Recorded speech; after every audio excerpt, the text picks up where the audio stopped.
السلام علیکم۔ آج ہم ایک بہت ہی غیر معمولی کہانی پر بات کر رہے ہیں، ایک ذاتی تبدیلی کی کہانی۔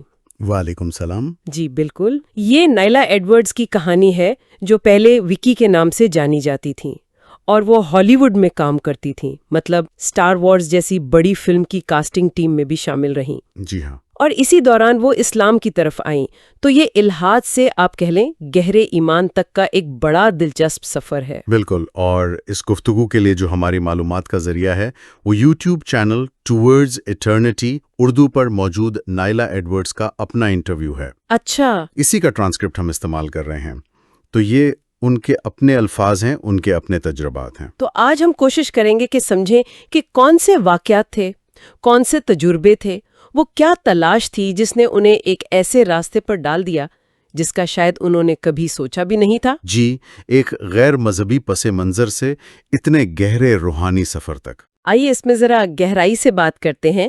تو نائلا اپنی زندگی کو وہ کہتی ہیں دو حصوں میں دیکھتی ہیں، ایک وکی والی زندگی اسلام سے پہلے کی، اور ایک نائلا یعنی اسلام قبول کرنے کے بعد۔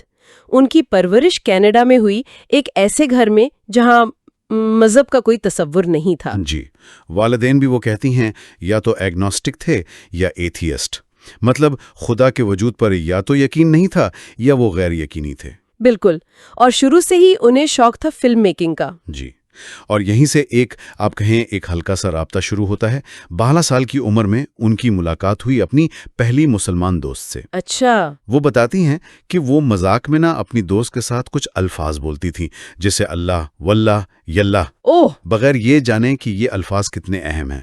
بعد میں انہیں احساس ہوا، پھر 15 سال کی عمر میں وہ خاندان کے ساتھ ملیشیا چلی گئی۔ ملیشیا ایک مسلم اکثریتی ملک، تو وہاں مسلمانوں کو دیکھ کر ان میں مذہب کے بارے میں دلچسپی پیدا ہوئی، لیکن یہ دلچسپی مطلب مثبت نہیں تھی۔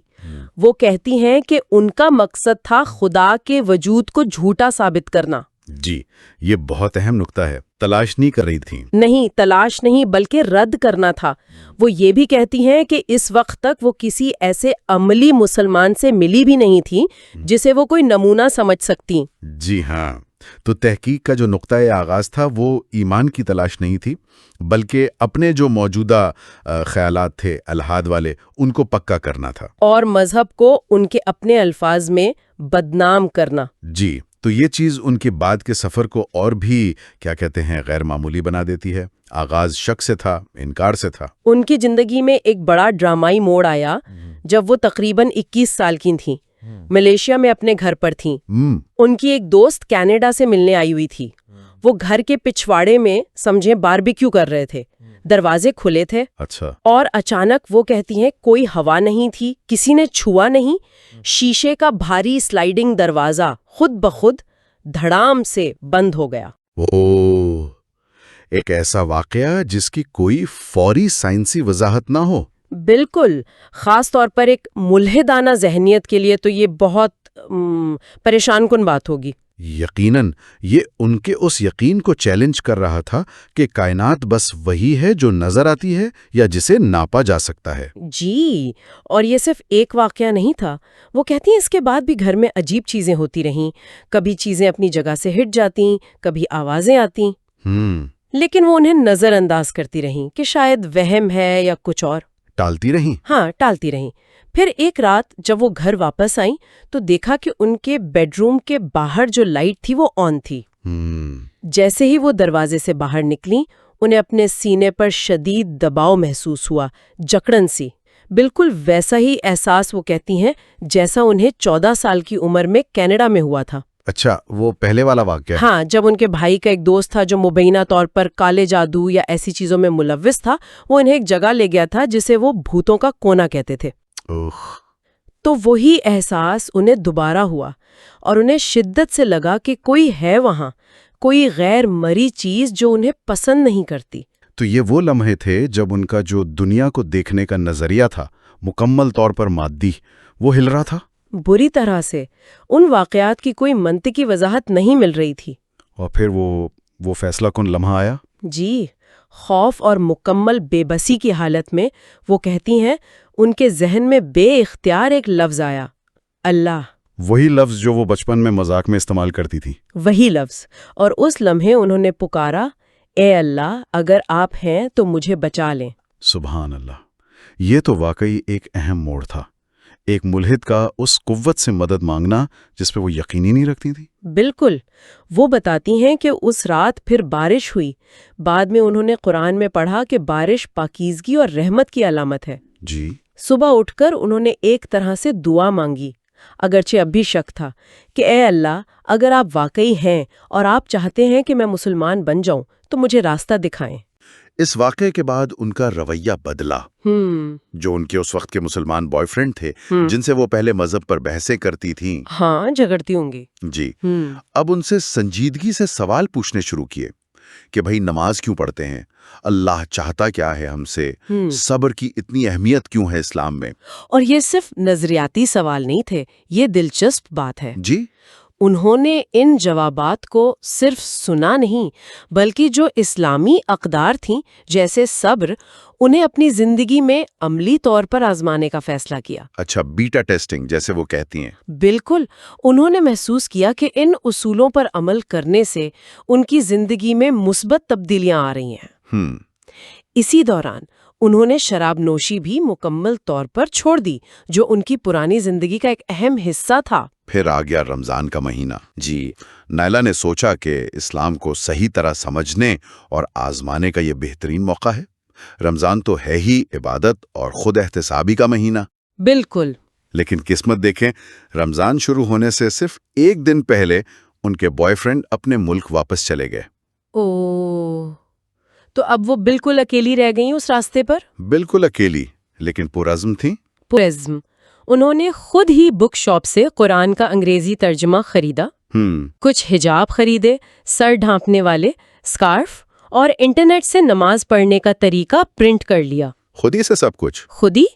رمضان کے پہلے دن سے روزہ رکھنا شروع کیا. 5 وقت کی نماز وہ پرنٹ کی ہوئی ہدایات سامنے رکھ کے پڑھتی. جی. اور روزانہ قرآن کا ترجمہ پڑھنے کا معمول بنا لیا. اور یہ قرآن پڑھنے کا تجربہ کیسا رہا ان کے لیے؟ بہت گہرا. وہ کہتی ہیں کہ جب وہ تقریباً آدھا قرآن پڑھ چکی تو انہیں شدت سے احساس ہوا کہ یہ کتاب یہ تو مجھ سے بات کر رہی ہے. سبحان اللہ. خاص طور پر وہ آیات جو ان لوگوں کے بارے میں ہیں جو حق کو دیکھتے ہیں مگر پہچانتے نہیں، سنتے ہیں مگر سمجھتے نہیں. انہیں لگا جیسے قرآن ان کے ماضی کے انکار کی عکاسی کر رہا ہے. یہ تو بڑا شدید احساس ہوگا. بہت شدید. اتنا کہ ایک رات عشاء کی نماز کے بعد وہ بیٹھی سوچ رہی تھیں کہ اگر میں اسی حالت میں مر گئی، مطلب ایمان لائے بغیر، تو میرا کیا بنے گا؟ اللہ اکبر. انہیں لگا کہ میں جنت میں نہیں جہنم میں جاؤں گی. یہ خیال ان کے لیے ناقابل برداشت تھا. اور اسی لمحے فیصلہ ہو گیا.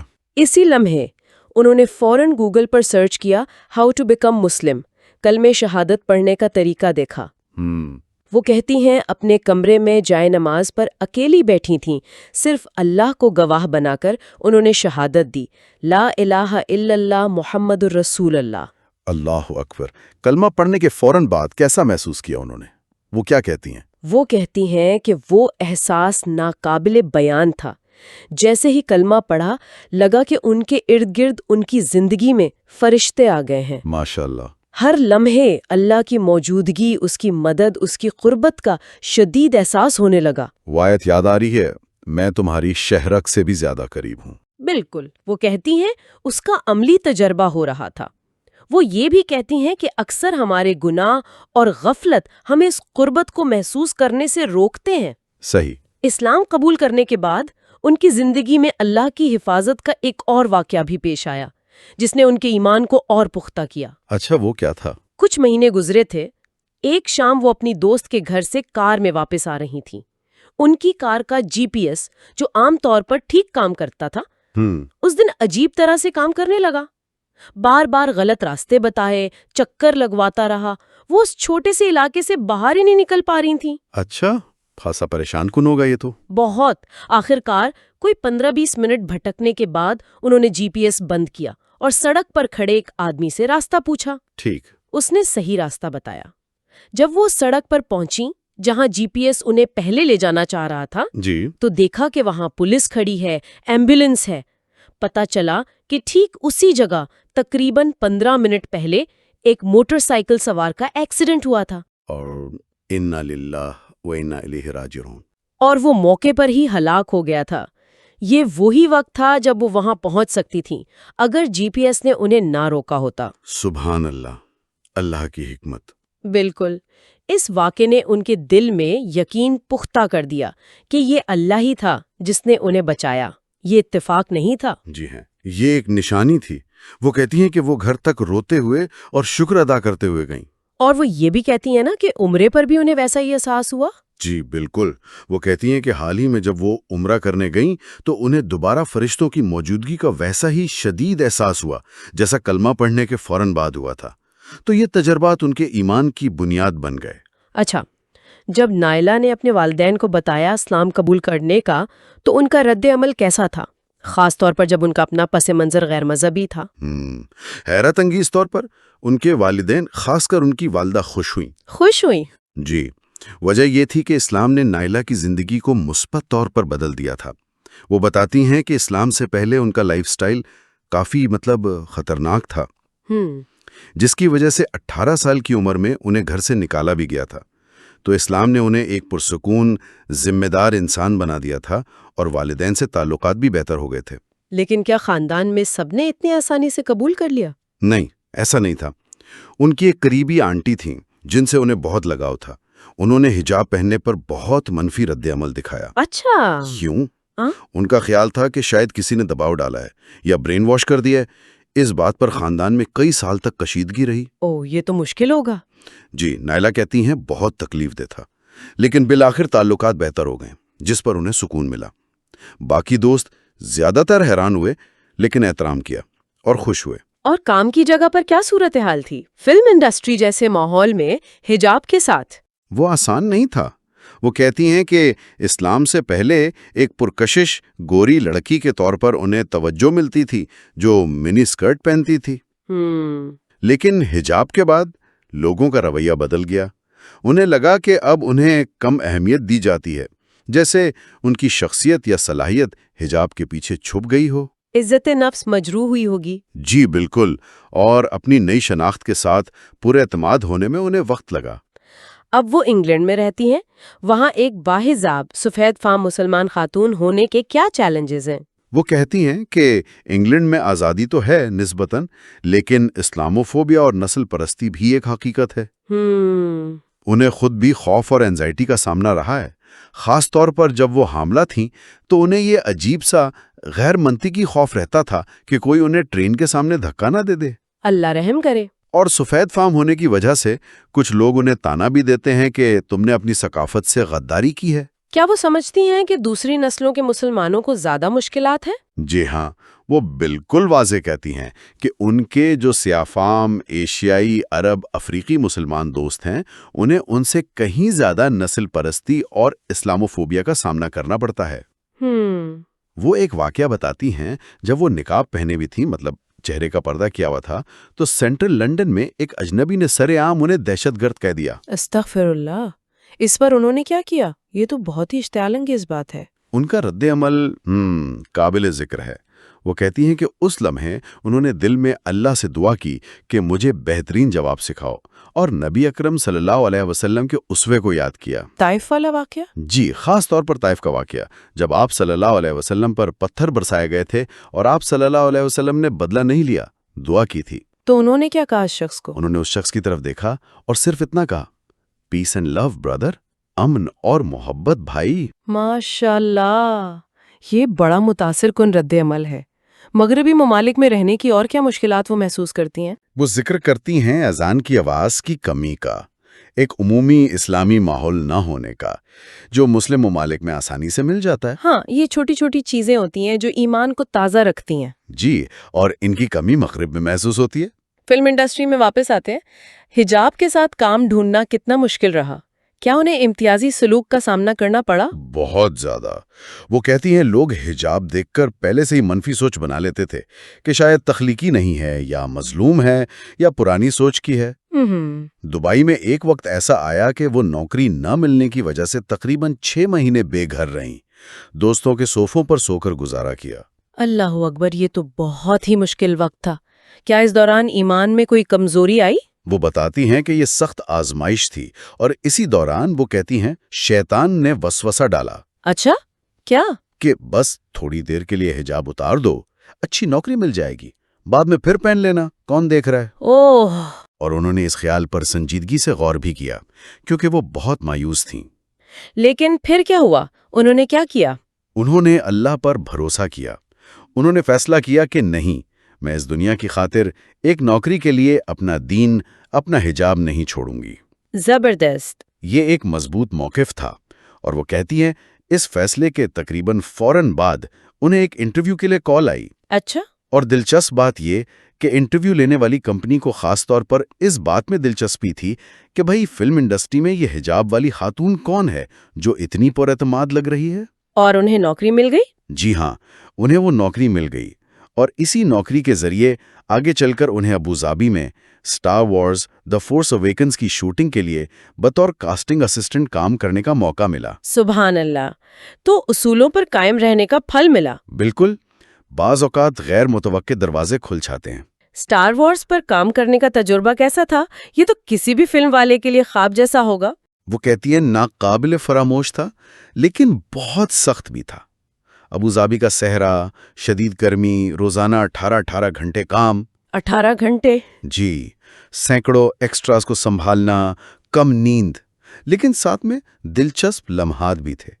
بڑے اداکار دیکھے، بڑے پیمانے پر دھماکوں کے سین دیکھے۔ اسٹارم ٹروپرز کو سامنے چلتے پھرتے دیکھا ہوگا۔ جی، وہ کہتی ہے شوٹنگ کے آخری دن صحرا کی وہ ریت دیکھ کر دل چاہا کہ وہیں اللہ کے حضور سجدہ شکر کروں۔ ماشاءاللہ!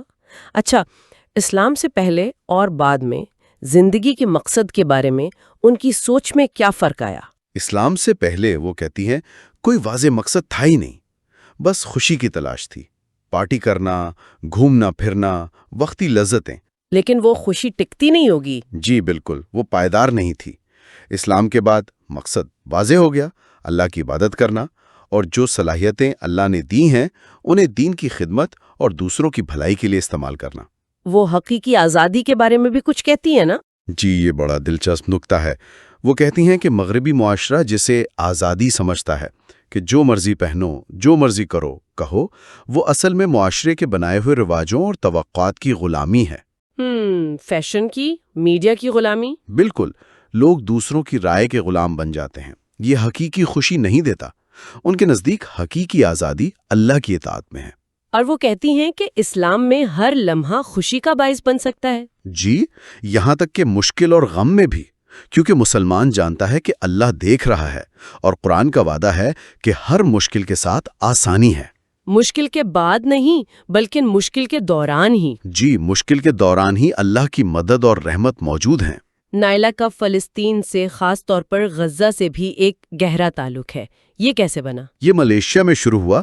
وہاں ان کی کچھ فلسطینیوں سے ملاقات ہوئی، ان کے حالات کا پتہ چلا، تو ان کے دل میں فلسطین جانے کی شدید خواہش پیدا ہوئی۔ پھر انہیں ویوا پیلسٹینا تنظیم کے ساتھ غزہ جانے کا موقع ملا۔ اچھا۔ انہوں نے فوراً قبول کیا اور تقریباً 3 مہینے وہاں گزارے۔ غزہ میں رہنے کا تجربہ کیسا رہا؟ وہ کیا کہتی ہیں اس بارے میں؟ وہ غزہ کو مبارک سرزمین کہتی ہیں، اور وہاں کے لوگوں کو رحمت والے لوگ۔ ماشاءاللہ! ان کا تجربہ تھا کہ جنگ اور محاصرے کے جو سخت حالات ہیں، جہاں موت کا خطرہ ہر وقت رہتا ہے، وہ انسان کو اللہ کے بہت قریب کر دیتے ہیں۔ دنیا سے لا تعلقی ہو جاتی ہوگی۔ جی، توکل اللہ پر بڑھ جاتا ہے۔ اذان سنتے ہی سب نماز کے لیے دوڑتے ہیں۔ وہ غزہ کو دنیا کی سب سے بڑی کھلی فضا والی جیل بھی کہتی ہیں۔ وہاں کے لوگوں کی مشکلات کے بارے میں کچھ خاص واقعات بتائے انہوں نے؟ جی ہاں، اور وہ کہتی ہیں کہ جو کہانیاں انہوں نے وہاں خود سنی، وہ میڈیا میں آنے والی خبروں سے کہیں زیادہ دل دہلا دینے والی تھی۔ اللہ اکبر! انہوں نے ایسے لوگوں سے ملاقات کی جنہیں جنگ کے دوران آدھی رات کو گھر چھوڑ کر پیدل نکلنا پڑا، کیونکہ گاڑی میں سفر بھی محفوظ نہیں تھا۔ یا اللہ! انہوں نے ایک ماں کی کہانی سنائی، ناقابل تصور کہانی، جو بمباری میں شہید ہونے والے اپنے نوجوان بیٹے کے جسم کے ٹکڑے ایک پلاسٹک کے تھیلے میں جمع کر کے شہر کے مرکز پیدل جا رہی تھی تاکہ اسے دفنا سکے۔ انا للہ و انا الیہ راجعون، یہ سن کر ہی رونگٹے کھڑے ہو جاتے ہیں۔ ان تجربات نے فلسطینی عوام کی ہمت، ان کے صبر، ان کی مزاحمت کے لیے ان کے دل میں بے پناہ احترام اور محبت پیدا کی۔ وہ کہتی ہیں کہ وہ ہمیشہ ان کے لیے آواز اٹھاتی رہیں گی۔ جی، ان کے لیے دعا کرتی رہیں گی اور دنیا کو ان کی حقیقت بتاتی رہیں گی۔ نبی اکرم صلی اللہ علیہ وآلہ وسلم کی شخصیت میں کون سی بات انہیں سب سے زیادہ متاثر کرتی ہے؟ وہ کہتی ہیں کہ آپ صلی اللہ علیہ وآلہ وسلم کی سیرت میں تو بے شمار پہلو ہیں، لیکن اگر ایک چیز چننی ہو تو وہ آپ صلی اللہ علیہ وآلہ وسلم کا مجموعی کردار ہے۔ کردار؟ جی، آپ صلی اللہ علیہ وآلہ وسلم کی رحمت، آپ صلی اللہ علیہ وآلہ وسلم کا صبر، خاص طور پر مشکل حالات میں، بچوں کے ساتھ آپ صلی اللہ علیہ وسلم کا سلوک۔ ہاں، جس طرح آپ صلی اللہ علیہ وآلہ وسلم ان کی سطح پر آ کر بات کرتے تھے۔ بالکل، ایک حکمران کے طور پر آپ صلی اللہ علیہ وآلہ وسلم کا انصاف، نرمی، غرض آپ صلی اللہ علیہ وآلہ وسلم کی پوری زندگی محبت اور رحم دلی کا نمونہ ہے۔ اور اگر انہیں موقع ملے تاریخ میں جا کر نبی صلی اللہ علیہ وآلہ وسلم کی زندگی کا کوئی ایک لمحہ دیکھنے کا، تو وہ کون سا لمحہ دیکھنا چاہیں گی؟ وہ کہتی ہیں وہ سب سے پہلا لمحہ دیکھنا چاہیں گی جب غار حرا میں آپ صلی اللہ علیہ وآلہ وسلم پر پہلی وحی نازل ہوئی۔ وہ جاننا چاہیں گی کہ اس عظیم غیر معمولی تجربے پر آپ صلی اللہ علیہ وآلہ وسلم کا فوری رد عمل کیا تھا، کیسا محسوس کیا، اور کس طرح حضرت خدیجہ رضی اللہ عنہا نے آپ صلی اللہ علیہ وآلہ وسلم کو تسلی دی، آپ کا ساتھ دیا۔ سبحان اللہ۔ آخر میں نائلہ کیا پیغام دیتی ہیں ان لوگوں کو جو یہ کہانی سن رہے ہیں؟ ان کا پیغام بہت سادہ ہے لیکن بہت اہم۔ وہ کہتی ہیں کہ جب بھی آپ گھر سے باہر نکلیں تو یاد رکھیں کہ آپ صرف ایک فرد نہیں ہیں، بلکہ آپ اپنے دین کے نمائندے ہیں۔ بالکل، آپ کا کردار، آپ کا اخلاق، آپ کا لوگوں سے برتاؤ، یہ سب اسلام کی تصویر پیش کرتا ہے۔ تو لوگوں کے ساتھ مہربان رہیں، مسکرا کر ملیں، حال پوچھیں۔ کوشش کریں کہ آپ کی وجہ سے کسی کا دن اچھا گزرے۔ مہربانی بھی صدقہ ہے۔ وہ ایک اور بہت خوبصورت بات کہتی ہیں جی، کہ ہمیں یہ سوچ کر جینا چاہیے کہ اگر آج نبی اکرم صلی اللہ علیہ وآلہ وسلم ہمیں سڑک پر چلتے دیکھ لیں تو کیا وہ ہمیں دیکھ کر مسکرائیں گے، فخر کریں گے، یا انہیں ہمارے رویے پر افسوس ہوگا؟ ہاں، اگر ہر مسلمان یہ سوچ اپنا لے تو اسلام اپنی حقیقی خوبصورتی، رحمت اور محبت کے ساتھ خود بخود پھیلے گا۔ بالکل۔ تو اس ساری گفتگو کا خلاصہ کیا ہے؟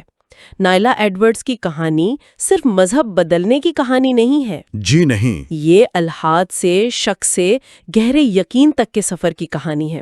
یہ دکھاتی ہے کہ کیسے غیر معمولی واقعات زندگی کا رخ بدل سکتے ہیں، اور یہ ذاتی جدوجہد آزمائشوں کی حقیقت کو بھی بیان کرتی ہے، اور یہ بھی کہ مشکل حالات میں بھی اصولوں پر قائم رہنا کتنا اہم ہے۔ بالکل، ان کی کہانی سے کئی اہم باتیں سیکھنے کو ملتی ہیں۔